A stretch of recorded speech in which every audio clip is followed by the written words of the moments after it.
Kenya's founding president had a life in England, a marriage and a child the world rarely mentions. Are you ready to hear it?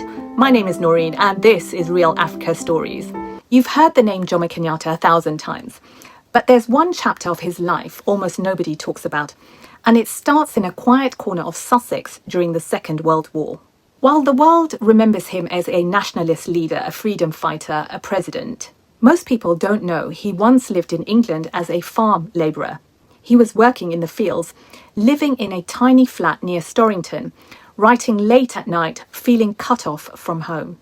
He once described himself as a general separated from his troops by 5,000 miles. And this is where he met Edna Grace Clark, an Englishwoman from Sussex. They fell in love. They married in 1942 at the Shactonbury Registry Office. And in 1943 at Worthing Hospital, they had a son, Peter Magana Kenyatta. This part makes people pause because it doesn't fit the neat political biography we were taught. It's messy, it's human, it's real. When I first read this, I felt the same surprise many of you might be feeling now. That sense of how did these two worlds ever meet? I felt that.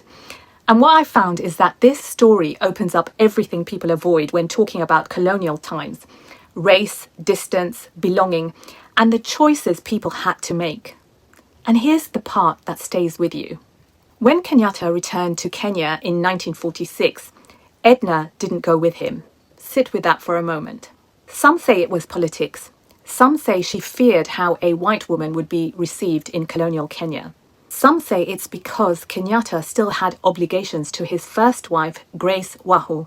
Whatever the truth, the marriage never continued.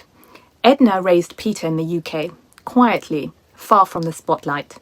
And Peter Magana, he grew up here in Britain. He worked for the BBC, lived a private life, a whole branch of the Kenyatta family tree right here in the UK. If you're Kenyan, British, or part of the diaspora anywhere, this story might hit you differently because African history isn't simple. It's layered, complicated, and full of hidden chapters. So let me ask you, did you know that Kenya's founding president had a British wife and a son raised in England? And what would you like the next chapter on? This is the Africa you're not shown, but I'm here to show you.